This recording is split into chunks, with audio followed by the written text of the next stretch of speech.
नमस्कार, current affair MCQs programme में आपका स्वागत है। शुरुआत करते हैं अभ्यास प्रश्न से। प्रश्न था, निम्नलिखित में से किसके द्वारा हाल ही में विश्व ऊर्जा रोजगार 2023 रिपोर्ट जारी की गई? अंतर्राष्ट्रीय ऊर्जा मंच, तेल एवं गैस उत्पादकों का अंतर्राष्ट्रीय संघ, अंतर्राष्ट्रीय ऊर्जा संघ या फिर पर्यावरण गुणवत्ता परिषद? इसका सही जवाब है ऑप्शन सी, अंतर्राष्ट्रीय ऊर्जा संघ। हाल ही में इंटरनेशनल एनर्जी एसोसिएशन ने विश्व ऊर्जा रोजगार 2023 रिपोर्ट जारी की। इस रिपोर्ट के अनुसार ऊर्जा क्षेत्र में वैश्विक रोजगार 2022 में महामारी पूर्व स्तर से 3.4 मिलियन बढ़कर 67 मिलियन हो गया। रिपोर्ट में ऊर्जा उद्योग के 5 प्रमुख क्षेत्रों का उल्लेख किया गया है जिससे महामारी के बाद अधिकतम रोजगार सृजन हुआ। ये क्षेत्र थे सौर पीवी, पवन इलेक्ट्रिक वाहन और बैटरी विनिर्माण, हीट पंप और महत्वपूर्ण खनिज। तो इस तरह इस प्रश्न का सही जवाब है ऑप्शन सी, अंतर्राष्ट्रीय ऊर्जा संघ। शुरुआत करते हैं आज के सेशन की। पहला प्रश्न है, एशिया प्रशांत आर्थिक सहयोग यानी एपीईसी के संदर्भ में निम्नलिखित कथनों पर विचार कीजिए। 1, यह एक क्षेत्रीय आर्थिक मंच है जिसकी स्थापना 1989 में हुई थी। 2, यह मुक्त व्यापार शुल्क कम करने और आर्थिक उदारीकरण की पेशकश करता है। 3, भारत इसका संस्थापक सदस्य है। उपर्युक्त में से कितने कथन सही हैं? केवल 1, केवल 2, सभी 3 या फिर कोई भी नहीं? इसका सही जवाब है ऑप्शन बी, केवल 2। हाल ही में एशिया प्रशांत आर्थिक सहयोग यानी एपीईसी समूह ने सैन फ्रांसिस्को कैलिफोर्निया में अपना लीडर्स वीक आयोजित किया। आपको बता दें कि एशिया प्रशांत आर्थिक सहयोग एक क्षेत्रीय आर्थिक मंच है जिसे 1989 में स्थापित किया गया था, इसलिए कथन 1 सही है। इसका घोषित उद्देश्य एशिया प्रशांत की बढ़ती परस्पर निर्भरता का लाभ उठाना और क्षेत्रीय आर्थिक एकीकरण के माध्यम से क्षेत्र के लोगों के लिए अधिक समृद्धि लाना था। एपीईसी के 21 सदस्यों को देशों या सदस्य राज्यों के बजाय अर्थव्यवस्था कहा जाता है क्योंकि व्यापार और आर्थिक मुद्दे इस समूह का मुख्य फोकस हैं। यह समूह मुक्त व्यापार शुल्क कम करने और आर्थिक उदारीकरण की पेशकश करता है, इसलिए कथन 2 सही है। भारत इसका सदस्य नहीं है, इसलिए कथन 3 सही नहीं है। इस प्रकार केवल 2 कथन ही सही हैं। तो इस तरह इस प्रश्न का सही जवाब है ऑप्शन बी, केवल 2। अगला प्रश्न है, हाल ही में चर्चा में रहे मिघिली, हामुन और मोचा क्या हैं?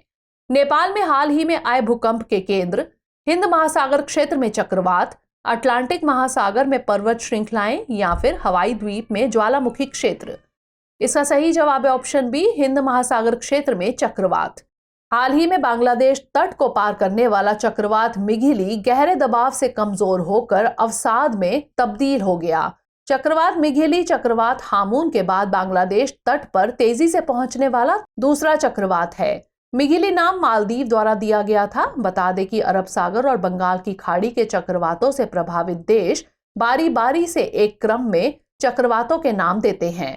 प्रश्न के संदर्भ में बात करें तो मोचा उत्तरी हिंद महासागर में एक शक्तिशाली उष्ण कटिबंधीय चक्रवात था जिसने मई 2023 में म्यांमार और बांग्लादेश के कुछ हिस्सों को प्रभावित किया था। तो इस तरह इस प्रश्न का सही जवाब है ऑप्शन बी, हिंद महासागर क्षेत्र में चक्रवात। अगला प्रश्न है, हाल ही में चर्चा में रहा होनोलुलु शहर निम्नलिखित में से किस देश से संबंधित है? ब्राजील, पेरू, मैक्सिको या फिर संयुक्त राज्य अमेरिका? इसका सही जवाब है ऑप्शन डी, संयुक्त राज्य अमेरिका।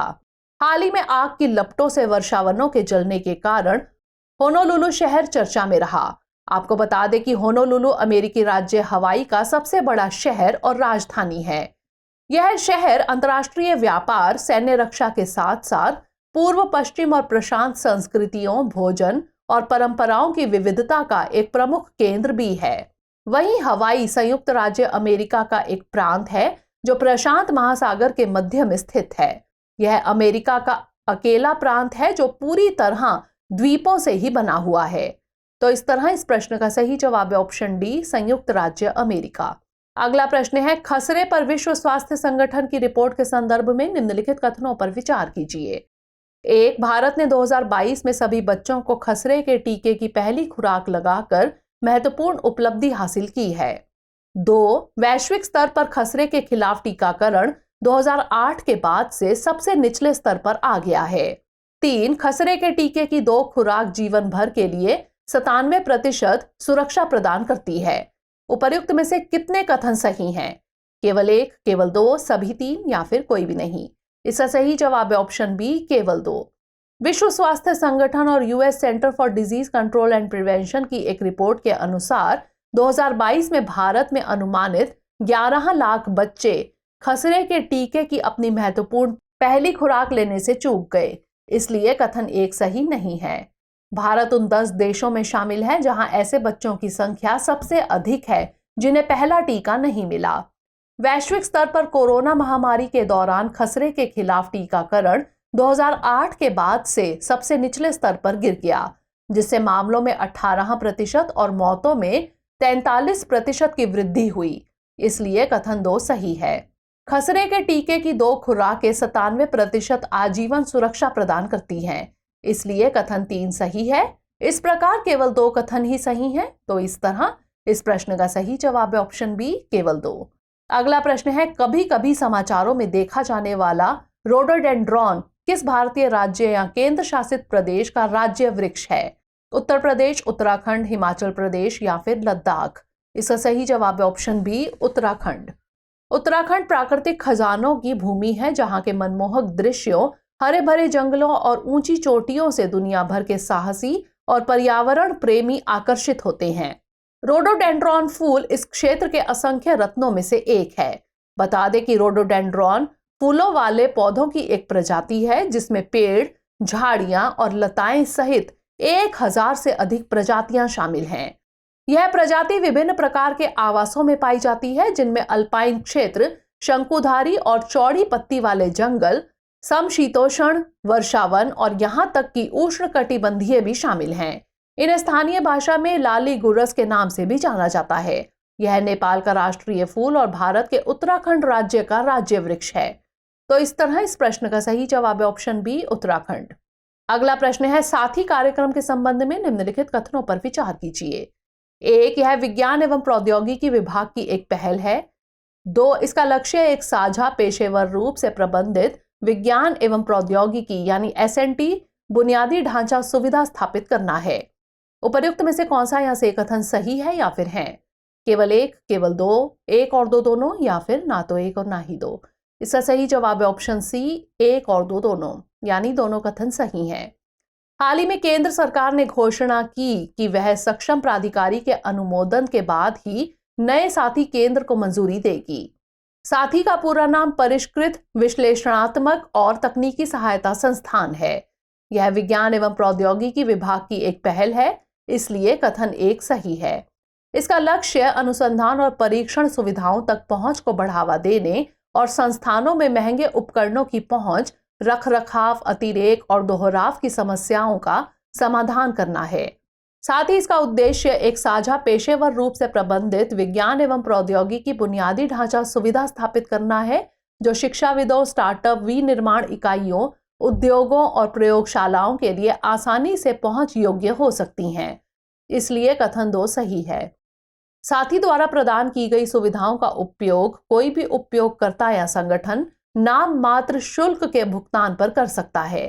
तो इस तरह इस प्रश्न का सही जवाब है ऑप्शन सी, 1 और 2 दोनों। अगला प्रश्न है, हाल ही में खबरों में रहा कन्याकुमारी वन्यजीव अभयारण्य किस भारतीय राज्य में स्थित है? तमिलनाडु, केरल, कर्नाटक या फिर आंध्र प्रदेश? इसका सही जवाब है ऑप्शन ए, तमिलनाडु। हाल ही में भारतीय वनस्पति सर्वेक्षण यानी BSI के वैज्ञानिकों की एक टीम ने पश्चिमी घाट के दक्षिणी छोर पर सदाबहार वन क्षेत्रों से 2 नई पौधों की प्रजातियों की खोज की सूचना दी है। वैज्ञानिकों द्वारा हाल ही में किए गए अन्वेषणों के दौरान नई प्रजाति मुंसेडा कन्फर्टा और रुंगिया लॉन्गिस्टाचिया की खोज की गई। मुंसेडा कन्फर्टा मुसेंडा हिरसुटिसिमा परिवार से संबंधित है। इसकी खोज कन्याकुमारी वन्यजीव अभयारण्य के चट्टानी इलाकों में की गई है। बता दें कि कन्याकुमारी वन्यजीव अभयारण्य तमिलनाडु के कन्याकुमारी जिले में उच्च जैव विविधता वाला एक संरक्षित क्षेत्र है। इस अभयारण्य के जंगल में 7 नदियों का उद्गम स्थल है, जिनमें पहराली और थमीराबरानी जैसी प्रसिद्ध नदियां भी शामिल हैं। तो इस तरह इस प्रश्न का सही जवाब है ऑप्शन ए, तमिलनाडु। अगला प्रश्न है, विशिष्ट आर्थिक क्षेत्र यानी EEZ के संबंध में निम्नलिखित कथनों पर विचार कीजिए। एक, यह किसी देश के भूमि तट से दूर 200 समुद्री मील यानी 370 किलोमीटर तक फैला हुआ महासागर का क्षेत्र है। 2, इसे 1982 में संयुक्त राष्ट्र समुद्री कानून संधि यानी अनक्लॉज के माध्यम से अपनाया गया था। उपर्युक्त में से कौन सा यहाँ से कथन सही है या फिर है? केवल एक, केवल दो, एक और दो दोनों, या फिर ना तो एक और ना ही दो। इसका सही जवाब है ऑप्शन सी, एक और दो दोनों। हाल ही में जापान के विशिष्ट आर्थिक क्षेत्र से दूर अंतर्राष्ट्रीय जल क्षेत्र में एक चीनी युद्धपोत द्वारा ऑस्ट्रेलियाई नौसैनिकों को नुकसान पहुंचाया गया।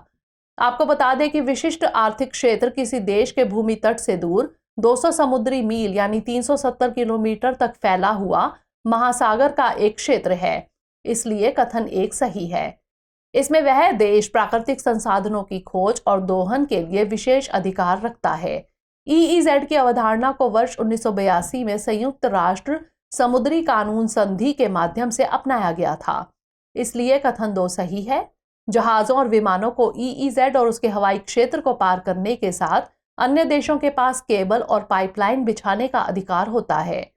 तो इस तरह इस प्रश्न का सही जवाब है ऑप्शन सी, एक और दो दोनों। अंतिम प्रश्न है, केंद्रीय दत्तक ग्रहण संसाधन प्राधिकरण के संबंध में निम्नलिखित कथनों पर विचार कीजिए। 1, यह एक गैर वैधानिक निकाय है। 2, यह अंतर्देशीय दत्तक ग्रहण पर हेग कन्वेंशन 1993 के प्रावधानों के अनुसार काम करता है। उपर्युक्त में से कौन सा यह से कथन सही है या फिर है? केवल एक, केवल दो, एक और दो दोनों, या फिर ना तो एक और ना ही दो। इसका सही जवाब है ऑप्शन बी, केवल 2। हाल ही में सुप्रीम कोर्ट ने केंद्रीय दत्तक ग्रहण संसाधन प्राधिकरण से कहा कि हर 2 महीने में गोद लेने के लिए बच्चों की पहचान करने की पहल की जानी चाहिए। बता दें कि केंद्रीय दत्तक ग्रहण संसाधन प्राधिकरण यानी CARA भारत में अनाथ, आत्मसमर्पित और परित्यक्त बच्चों को गोद लेने को विनियमित करने वाली नोडल संस्था है, जिसकी स्थापना 1990 में की गई थी। यह भारत सरकार के महिला एवं बाल विकास मंत्रालय का एक वैधानिक निकाय है, इसलिए कथन एक सही नहीं है। CARA को किशोर न्याय बच्चों की देखभाल और संरक्षण अधिनियम 2015 के द्वारा वैधानिक दर्जा दिया गया है। इसे 2003 में अंतर्देशीय दत्तक ग्रहण पर हेग कन्वेंशन 1993 के प्रावधानों के अनुसार अंतर्देशीय दत्तक ग्रहण से निपटने के लिए केंद्रीय प्राधिकरण के रूप में नामित किया गया, इसलिए कथन 2 सही है। तो इस तरह इस प्रश्न का सही जवाब है ऑप्शन बी, केवल 2। आइए नोट कर लेते हैं आज का अभ्यास प्रश्न। निम्नलिखित में से कौन सा नर्मदा नदी का उद्गम स्थल है? अमरकंटक पहाड़ियां, तामिया हिल्स, ओमकारेश्वर पहाड़ियां, या फिर मांडू हिल्स? इसका उत्तर हमें कमेंट सेक्शन में जरूर भेजिएगा। अगले सेशन में नए प्रश्नों के साथ मिलेंगे। तब तक के लिए पढ़ते रहिए एंड स्टे मोटिवेटेड।